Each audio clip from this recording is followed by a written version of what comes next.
每到假日就是时阵要进来安平旧城区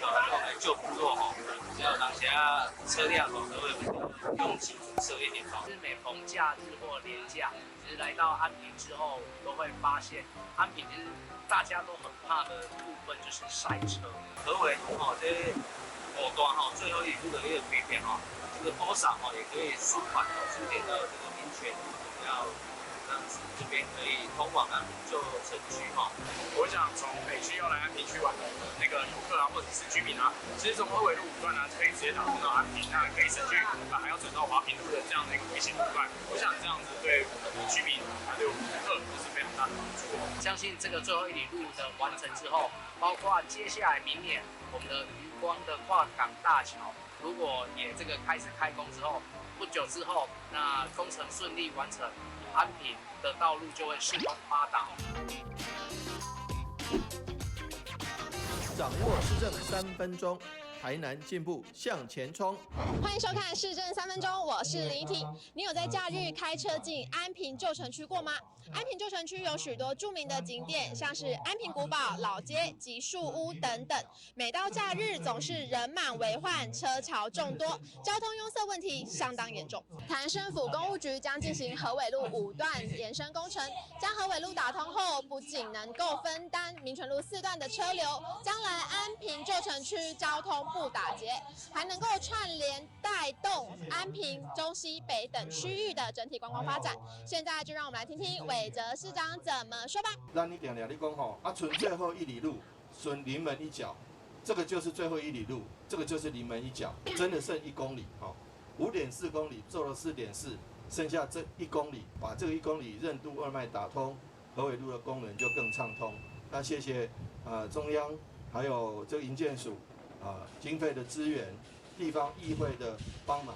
能够让其实我们在很久的时候就觉得河尾路怎么走到这边90度转弯，那能够这个时候能够打通，真是大家很期待。那祝福工程圆满顺利，最重要是超前完工能够早日让我们北区、中西区、安平区的居民能够实际受惠。接下来请收看中嘉新闻。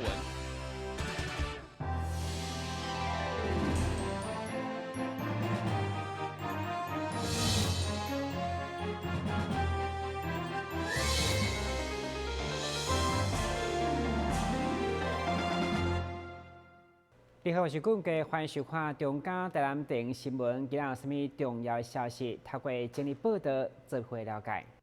全方位 AI 防疫论坛21日伫台南香格里拉大饭店登场。这次活动聚焦伫咧后疫情时代，医疗前瞻发展，结合应用数位科技、长期法规以及智慧化 AI 等各种面向中，未来所面临的挑战和发展，并依照超前部署的思维，因应各类疫情防疫抗疫的未来挑战。随着科技的不断的创新跟发展底下。那台湾其实过去电机的这种 ICT 硬体，再加上软体，那现在呢，如果再加上这个人工智慧的技术呢，我相信呢，面对未来的后防疫时代的挑战一定会扮演的很重要的角色，尤其是在新时代的这个公卫防疫方面。这一次的这个疫情里面，我们人工智慧在医疗上面所奠基的这些基础，不但帮助我们的疫情能够在这次的防疫里面，在全球站上一个非常令人瞩目的一个地位。我相信我们也可以输出我们的这一些的成果，来帮助全世界，帮助大家一起对抗疫情。防疫论坛这次嘛有邀请到副总统赖清德、担任市长黄伟哲担任开幕的嘉宾。中央跟地方合作以外，其实全民大家大团结，以国家整体的力量面对这一场疫情，我认为这个是关键中的关键，因为人民团结，支持政府、中央、地方合作，整个防疫成功的公共卫生的措施才有办法顺利推展。那未来下一个阶段，固然科技很重要，但是呢，公共卫生其实同样扮演非常重要的角色不可能轻公卫而重科技也不可能舍科技而只有公共卫生的手段，必然是要双轨并行同时去推动。AI 不只是帮我们做 labeling 的工作，可以帮我们做太多，而且这个用途是超乎我们的想象。所以非常感谢孙老师，非常感谢科技部能够在未来的这个人工智慧的使用的层面，在应用端能够帮忙地方政府来做好城市治理，能够帮忙中央政府来做好国家这个科技发展的规划。主办单位科技部人工智慧生技医疗创新研究中心表示，因应全球新冠肺炎疫情，台湾政府整合各界力量，防疫有成。面对后疫情时代，台湾要如何持续坚守？希望会当透过这个活动，聚集产官学研究医学等专家，共同探讨、提出建议，一同努力帮助台湾超前部署，甚至可会当帮助其他国家对抗疫情。台南新闻张硕伟采访报道。为关怀咱市特殊境遇的学生，袂因为经济的因素而丧失学校课后的补习机会。台南市补习教育甲品保协会伫咧创会理事长林进营担任全国总会长的时，推动育苗专案，每年提供免费的补习教育。今年总共有66间的补习班来响应，提供580个免费名额。21号上午正式启动，包括教育局长陈新辉以及侪位的民意代表拢到场致意。我们这一次呢，针对这个109年度的育苗专案，就是补教协会呢特别提供针对这个国小、国中、高中以及公职，提供这个免费的名额给这些学生呢来参加辅导。那最主要呢，在今年新冠肺炎之后，我想很多家庭呢都会有这样子的一个需求。那同时呢，我们也希望透过这样子的一个活动，能够抛砖引玉，让社会大众呢，针对这些这个就是经济上比较有困难的学童呢，能够也有参加补习的一个权利。教育呢，不能只靠公部门或是学校，那么私部门的一个协力也是非常的重要。那我想补习教育，我们英文有时候常被称叫做 shadow education， 就是影子教育。事实上是学校教育以外，或许还可以有一些学生，他还有家庭的因素，那可能没有办法呢获得比较好的一个学习场域。那我想透过我们补教这样的一个团体，他们所谓那个社会的责任的公益的活动，我想对这些弱势生来讲，应该是蛮大的帮助。那今年非常开心的，又比去年好像有550个名额，今年又扩增了到680个名额。那总值大概将近1800万有66家的这个补习班呢一起来参与。我想这样的一个盛举我们是值得感佩那么也要谢谢。那当然这个过程当中，我们也希望有一些弱势的学生，也拜托学校能够多给予转资，让他们知道，那么来提出申请。我想对他们的一个学习的照顾应该可以做得更为周全。那么非常的谢谢。580个名额对国小到成人的补习拢有，主要针对国小、国中、高中的升学加强，甚至是公职的考试等。申请的日期对今年的8月31到12月底，活动时间是对新的年度109年的8月31到明年的6月底。欢迎各级学校的学生，只要符合育苗专案的资格，拢会用向协会来申请。另外，还佫提供100个学费的对折优惠。台南新闻林根采访报道。台南市政府为落实照顾弱势家庭，伫咧暑假期间办理一系列的家庭支持活动。其中，安南区社会福利中心伫咧安顺国中就办理无敌铁金刚机器人的制作学习营，邀请辖区内弱势家庭的亲子共同参与。伫咧5天的营队活动中，学习写入晶片的程式，控制机器人的动作。21号举行成果发表，并且由市长亲自颁发结业证书。将来会英语的人，这个路子会很广；但是会程式语言的话，路子会更广。所以很希望各位同学将来在这几天里面会对程式语言怎么样让这个机器人可以动起来，可以转头，可以走路那将来能够做更好、更多的动作那这很重要。那我们其实现在人工智慧 AI 会变得很夯，但是 AI 它建构很多你跟电脑沟通的一个部分，那所以程式语言一定要学会。也就是说，大家看起来像无敌铁金刚，但事实上里面是有非常复杂的一些程式语言在运作。很谢谢蔡老师，也很谢谢我们创客的黄经理，思鼎创客的黄经理，能够让我们各位同学还有各位好朋友，大家一起能接触到科学的领域。市府结合在地资源，并且招募学生志工同齐投入活动中，除了教导小朋友认识机器人的基本原理、练习程式的写入等操作流程，借此吸引学生的学习能力。台南新闻林根采访报道。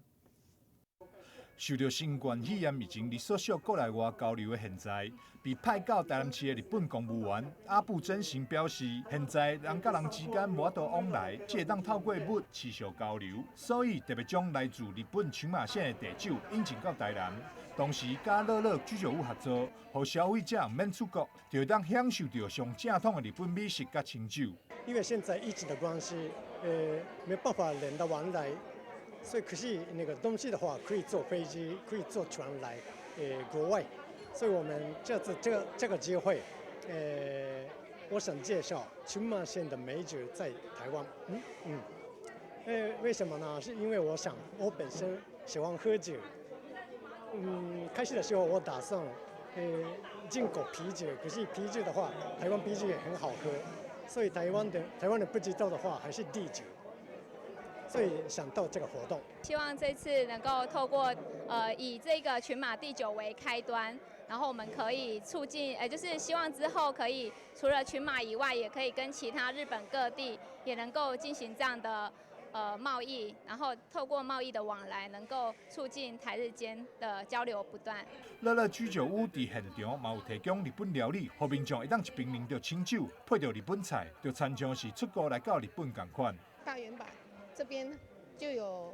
不一样的日本的清酒，然后是群马县的地酒。所谓的地酒，我本来以为是从地上挖出来的酒，结果原来不是，是他们在地的酒。那来这边可以品尝到我们日本在地的酒，然后也可以来这边买到，就很像伪出国的感觉。台南市在我们黄市长的推动之下，这个跟日本之间的互动也非常。虽然现在是防疫期间，大家都有这一个不能出国了但是物品之间的交换我们市长也非常的重视所以我们也来了那我在这边身为警察，还是呼吁大家喝了酒千万不要开车。群马县地酒展售会活动为8月21到8月23，现场贩售日本群马县的梅酒、米酒以及营养酒。喜爱日本文化的朋友千万唔通错过。台南新闻张硕维采访报道。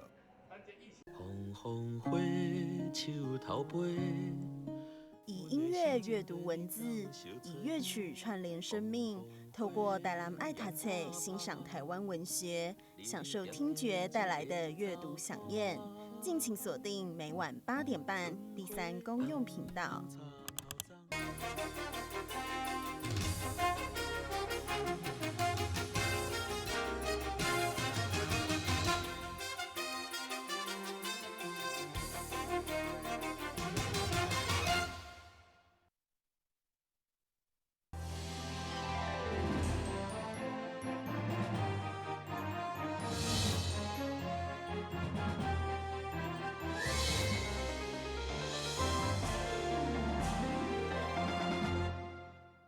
柯婷婷讲伊家己自细汉就爱水，嘛对手工装饰品有兴趣，对高中就编手款送人，甚至伫大学已经伫网络卖家己所设计手工品。出社会以后，利用下班时间在职进修，参加产业人才投资方案的水晶会计等课程。现在作品水阁特别，甚至被邀请到日本参展，将伊兴趣来开创事业的春天。不止薪水成长3倍，实现创业的梦想，更足幸福。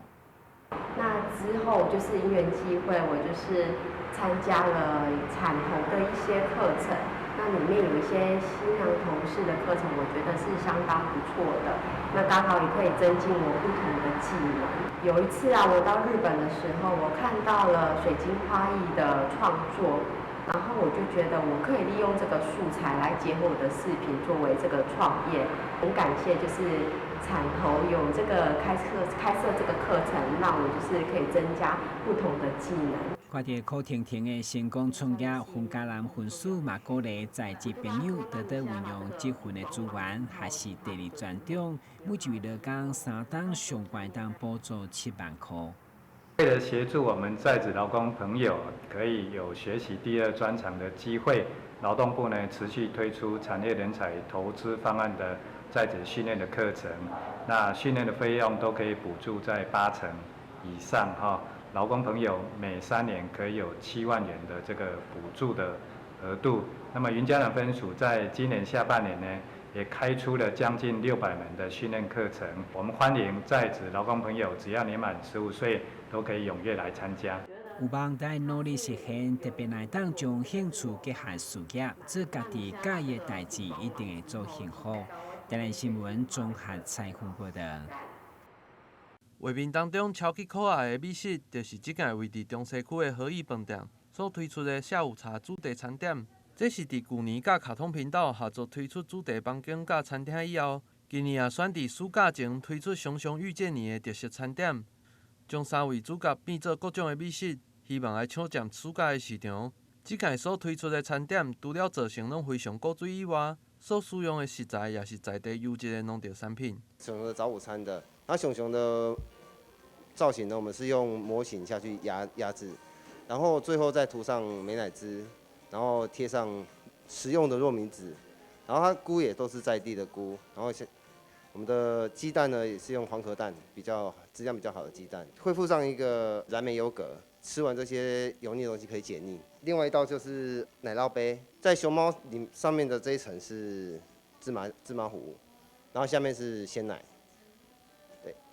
那白熊的部分也是，都是用鲜奶，都是我们在地的鲜奶。巧克力的部分就是巧克力加鲜奶做成的奶酪冻这样子，这个都是可以食用的可可粉这样子。配合现在特色餐点的推出，饭店也邀请熊熊遇见你的粉丝，炸着因的配件来用餐，就会招待一杯造型的饮料。我们已经进入7月了嘛，所以因应其实7、8月是一个暑假的出游旺季，而且最近又有搭配上安心补助，然后跟振兴券的一个优惠。其实近期啊，像父母亲其实都一直在规划说，要带小朋友出来玩一些游程。所以呢，我们除了推出一些住房专案之外，其实我们也规划了一个跟卡通频道合作的一个期间限定的一个那个卡通主题餐。对，像这样，我们跟熊熊遇见你的这个人物角色来合作。对，那其实我们也。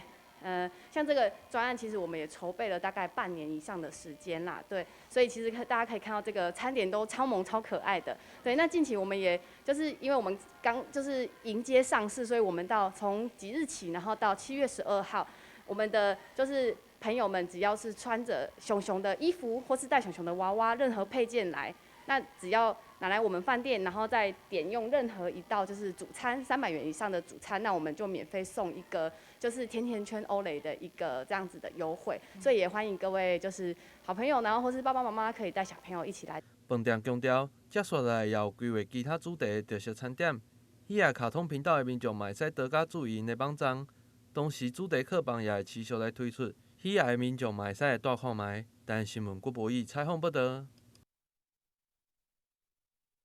常常看到用路人被转弯的大型车撞到伤亡事件。为了降低大型车交通事故发生，宣导民众要有防御驾驶的交通安全观念，以及大车司机的注意事项。台南市警察局第3分局特别结合交通警察大队、台南监理站、市府交通局以及和顺工业区联合举办大型车内轮差交通安全宣导，模拟司机驾驶大型车应该要注意内轮差引起的视线死角。大型车因为它本身结构的一个问题，所以它会有一些死角，所以驾驶人虽然很注意，但是有些还是没有办法完全顾虑到，所以会产生一些甚至于造成死亡车祸的一个发生。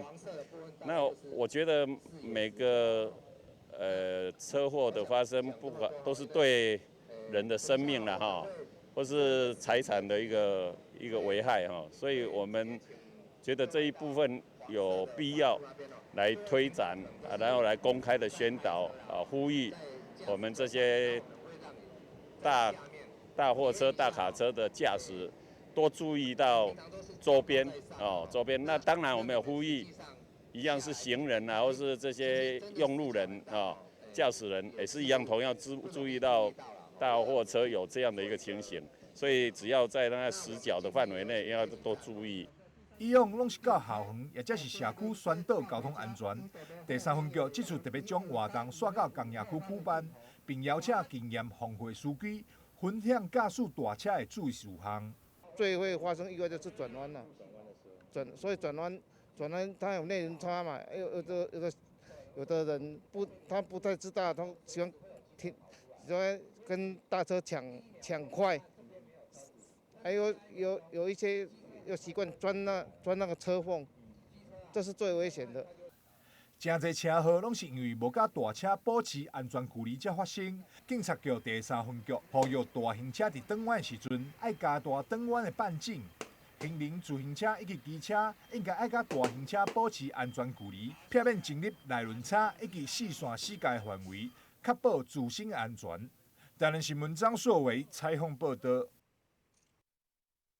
新创生活展在高雄展览馆盛大开展，打破以往对艺术和时尚的会展印象，重新定义艺术的美好生活，串联许多知名厂商，打造精彩的艺术展区，让民众在看展的同时感受艺术，更满足所有感官享受，展现出好品质、好品味的艺术生活形态。所以在2015年的时候，我们在发展这个展览的时候，我们叫做 Super Lifestyle 的展览会，顶级生活展。